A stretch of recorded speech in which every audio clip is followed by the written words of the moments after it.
Hello, welcome to another video. Today I thought it would be fun to go through my art and illustration zine collection. Zines are, well, they can be anything. They're essentially like a little handmade or small print run mini book that can contain art or poetry or activism or anything. The beauty of a zine is that they can be anything. I personally really like collecting illustration zines and comic zines. I do make zines myself as well. I make sketchbook and travel zines. But today I thought, yeah, we could just go through my box of illustration zines and I could show you some artists that I really like. And I'll be sure to link everything down in the description because a lot of these artists sell these things online as well. I have quite a collection. I've been collecting zines for years. Woo! Some of these are from Etsy, some of these are from places like Thought Bubble and conventions and things. And honestly, I actually haven't been through the bottom of this pile in a little while. I kind of forgot what I have, so this is going to be fun for me as well to look through all of these things. All right, okay, let's get started. And I keep all my zines in this tin as well that I got in a charity shop. Right, so I don't know what kind of order these are in. I don't have artists grouped together. I'm just gonna pick things up and have a look. And at the very top of the pile, I have this one. This is Autumn Wild, which is by Kristyna Baczynski. And I think this is a Risograph printed zine. Bright and beautiful plant life to look out for amidst the darkening autumn landscape. And it's a little kind of guide of different plants that are associated with autumn. And little fun facts about them and little cartoons and stuff. And it's just absolutely beautifully illustrated. I really like this person's art style. I think I got this at Thought Bubble, I want to say. Yeah. So this one says, Ghosts Are Real, and this is by Toby Dean. This is another one I got at Thought Bubble. With zines, there are lots of different ways to make them. You can completely make them at home, DIY them. You can get them printed through various companies. And there are different ways to physically put them together as well. Here's an example of one that has been bound with a long arm stapler type of situation. So that's kind of traditional kind of comic format. And this is an example of one that has been made out of one single sheet of paper that's folded out like so. So what you do is you print your pages like this. You cut this strip in the middle and then you can fold it. It makes a little book. And these are super easy to do at home. This one is about how the artist's cat can see ghosts. And I think I picked this one up because I really loved the art style. Look at that beautiful pencil texture. I think it might be digital. If you fold it out on the other side, so that side's zine pages and then on that side is a little poster. Isn't that cool? This one is one that if you watch my Thought Bubble vlog from the other week, you'll have already seen this. A Pocket Guide to Amphibians by Claire Spiller, which is exactly what it sounds like. It's a pocket guide to amphibians and identification and things like that. And this is another one that's made in that folding style where one big piece of paper that's been folded like so, and then on the other side is a poster. I think I should frame this. This is really cool. This one is a veggie recipes zine. Everything I picked up has been really different, so this just goes to show you how a zine can be literally anything. This is by my friend Savannah Storm, and this is a little illustrated booklet of different recipe ideas. So she's illustrated all the ingredients, how to use them and stuff like that. I think this was watercolor and ink that has then been scanned and arranged digitally. Pretty cute. This one is just Cats by the artist Potoh, and it is literally just a little book of cat illustrations. I think this was literally just £1 or something that I got from a Comic-Con of some kind. I think this one really was made at home. It feels like printer paper and it looks like it's maybe been cut by hand, which I think is really the charm of zines. They can be as casual as a quick project as you want, just to get your art out there. And that's so cool. This one is one of mine from ages ago. I made this in 2018. I used to sell it on my shop. I don't anymore because it totally ran out. It sold out, and I think I've lost the files of what I actually printed this from, so I literally can't print it again. So this is just my copy that I keep. But this is A Goat Ate My Tube Map, a short journal about 4 days in London. I've always loved doing travel sketchbooking and travel zines and things like that. It is a little journal of 4 days walking and traveling around London. It's interesting to see how much my art style has changed since then. I mean, there's nothing wrong with this, it's not bad or anything, but I really feel like it's developed a lot since then. If you're interested in this kind of thing, I do sell travel zines in my shop. I don't have this one anymore, but I've got my Europe one and I've got my Japan one. Still got a few of those in stock, I think. I don't know when you're going to be seeing this video, by the way. I'm filming this in December, but what I'm trying to do is I'm trying to film a little stock of videos in advance because I'm going to Japan for a month, well, 3 weeks in January. Super exciting. And so I think you might be seeing this now in January, or just whenever you watch it, because I'm filming things in advance. So actually, I might be linking things from my own Etsy shop that you can't actually get right now because my shop's going to be closed for while I'm away. The links should still work. You should be able to like favorite and bookmark things. This shop will be open again in February. So this one is called Doodles and Me by Stephanie Hazel Evans, who is on YouTube as Doodle Date. You might have seen Doodle Date. Her and her boyfriend have got like a channel where they draw together and it's really cute. This is a collection of scribbles and words about my life with my boyfriend, as it says on the back. It's doodles and random thoughts all put together. I think I got this one from Amazon. Isn't that adorable? This one is Cute and Colourful Confessions by Lize Meddings, a zine full of sad and cross truths from a nervous wreck. I really like her art style. It's watercolour with sort of pencil, I think, textures added in. This is just like a little booklet of confessions and thoughts and musings all illustrated really beautifully in watercolour with animals. I really love this art style. Here's one called Tumblebuds, an hourly comic day zine. This is another one by Kristyna Baczynski, who did the Aaaand My SHOP one I showed at the start. So if you don't know what Hourly Comics Day is, it is a drawing challenge that runs on the 1st of February every year, where the idea is to make a comic panel, one for every hour of your day. So you kind of show like an average day in the life of you as an artist in comic form. And a lot of people make little zines and comics out of the finished art. There's her like little morning routine, watching anime in the evening. That's really cute. I love that. This one is maybe more of a comic than a zine. I picked this one up because it's Risograph printed, which is a printmaking format I really love. Like you see these like bright, rich screen tone type colours. That's what Risograph printing is. So it's called Kobe Alone by Beck Kubrick. And this is very much more of a, yeah, like I said, it's more of a comic than a zine. It's a story about, I think it's a little boy who lives in a kind of like post-apocalyptic scenario on his own. And he accidentally summons a demon in the form of like a little teddy bear that just becomes his friend. And it's a really cute story. I really love this. This one is such a nicely produced one that it feels more like a fancy little book. It's got like these lovely end papers and stuff. I think I got this in Berlin. I think this was from Neurotitan, which is a big comics shop in Berlin. The artwork is so gorgeous. I love this kind of thing. Flat colours with texture. This is very much my jam. To Be a Brave Scout by Julia Kluger. And it's all about being a brave scout. Brave scouts are friends to all mushrooms. True words were never said.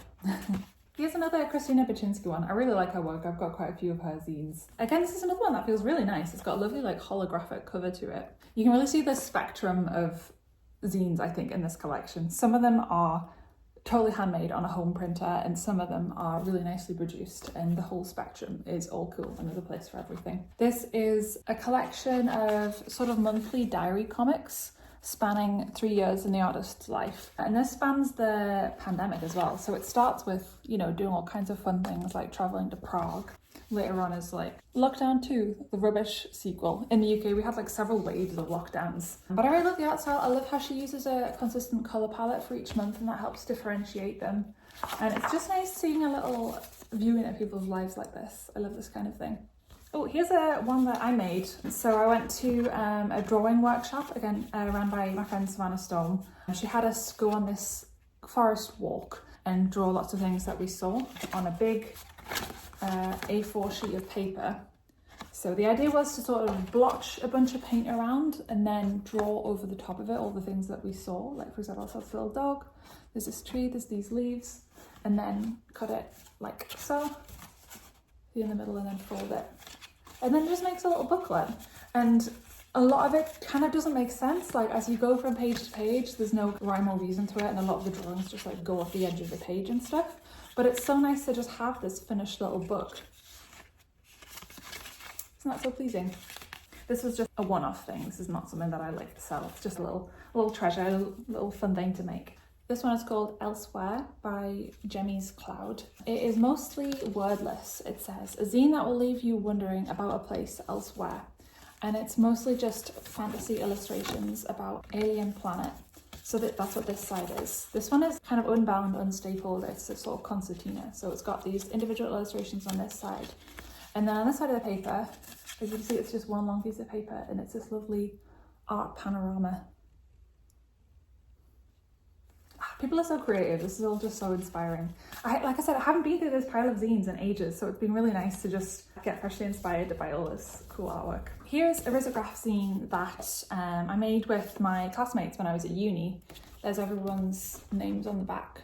See, there's me, fionastabler.b. I am not that anymore. I'm Fiona_Stabler now, because B was Baron, which was the name I had before I got married, so I'm Fiona_Stabler now. And this is Confessions. So as you can see, this is a Risograph print. So we just use the colours blue and pink for this, and then layer up together and create this cool effect. And this is a book of confessions of all the different uni students. Like for example, this one, I deliberately killed a plant because the responsibility was getting to me. I'm gonna try and find my one. I think I did one about, yeah, this is mine. I've killed so many Tamagotchis. It shows quite well the range of colours you can get in Risograph just by using 2 colours. So like I said, we just used blue and pink, but these are all the different ranges of colours you can get by layering different opacity levels of each colour. I love Risograph printing. I could nerd out about it. I think it's really cool. This is another one by my friend Savannah Storm. I think she still sells these, so I'll link her Etsy. This is called Drawing Japan. I drew something from Japan every day for 50 days as a way to virtually travel there, explore and learn more about Japanese language and culture. She drew this in the pandemic. I remember when she drew this because she wanted to go to Japan, but she couldn't. So she kind of like lived vicariously through drawing things.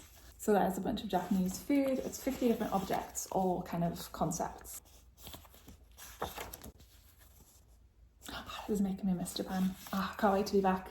It's surreal to me that I'm talking about how, I can't wait to be back in Japan. But when this video goes up, I will be in Japan. I loved dango. They're so tasty. They're like these little dumplings on sticks. That's a really adorable one. I love Savannah's art style. It's very inky and watercolory and very, very vibrant. This is called Lipstick Tiger, and this is a comic zine by Jess Holloway. Kind of a loosely structured comic. It's a tiger who, I think he ends up accidentally in jail and breaking out a bunch of animals from jail. But what drew me to this was the really kind of like undone, kind of natural looseness to the art. Like it just feels really free. What's the word I'm looking for? Unconstrained. Things just break out of the panels and everything feels really like full of life. I think this is Risograph as well. This is a really fun little read. That's Lipstick Tiger. Oh, this was another uni project. This was a Risograph zine. This is again another one that is, I bet there's a word for this style of zine making where you make on one sheet and then you cut it and then it's boom, a zine. So this was Risograph. We went on a class trip to Aaaand on the west coast of Scotland and drew lots of different found objects and laid them on top of each other. So this is like partially my work. And then on the other side is a big jar filled with lots of seaside treasures laid over a map of Aaaand.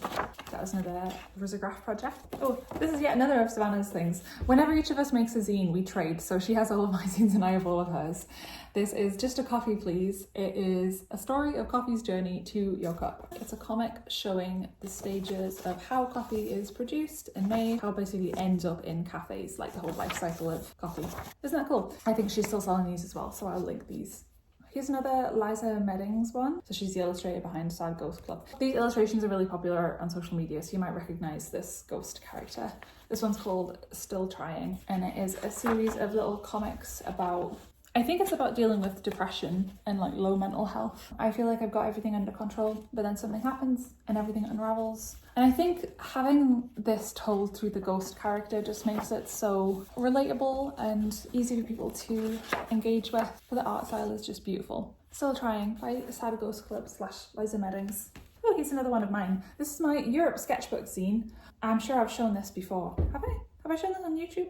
I don't know, I've shown it on Instagram a lot. This was the sketchbook zine I made from taking a sketchbook with me backpacking around Europe. Me and Andy, my husband, we went to Berlin, Munich, Amsterdam, Verona and Rome. Took my sketchbook with me and just drew everything as we went. So this was in Berlin, for example. Here's the Espionage Museum, some food that we had. I liked this illustration. This is my analysis of what Berliners look like. Here's Verona, Rome. I know it's a cliche to say that Italy has amazing pizza and pasta, but people say it because it's true. It was incredible. Some more Rome. These, again, I still sell these. These are in my Etsy shop. This is a retired zine. This is another one of mine. I don't sell these anymore because they're really old. I mean, this is about 4 years ago. I think I just sold out of them and then decided not to reprint it because I think my art has moved on a lot from this. And this is a collection of sketchbook pages from the sketchbook I kept during the pandemic. Like, for example, there is my quarantine veggie chili recipe. This was the recipe that me and Andy put together from not being able to access a lot of different kinds of food. So this was our like store covered chili that we made during the pandemic. Oh, and kind of after the pandemic as well. Like, here's when we went to Kirkcudbright in Scotland. I think it's pronounced Kirkcudbright. It's written Kirkcudbright, but I have been reassured by Scots that is not how you say it, so I think Kirkcudbright.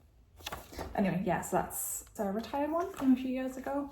Here we have Fireside by Harl Jones, and this is a little zine comic about, I think it's about some scouts or a similar group of people canoeing, camping, badge collecting, little kid characters having these outdoor adventures. But I just love the art style, it's so endearing. I love the use of limited colour palette.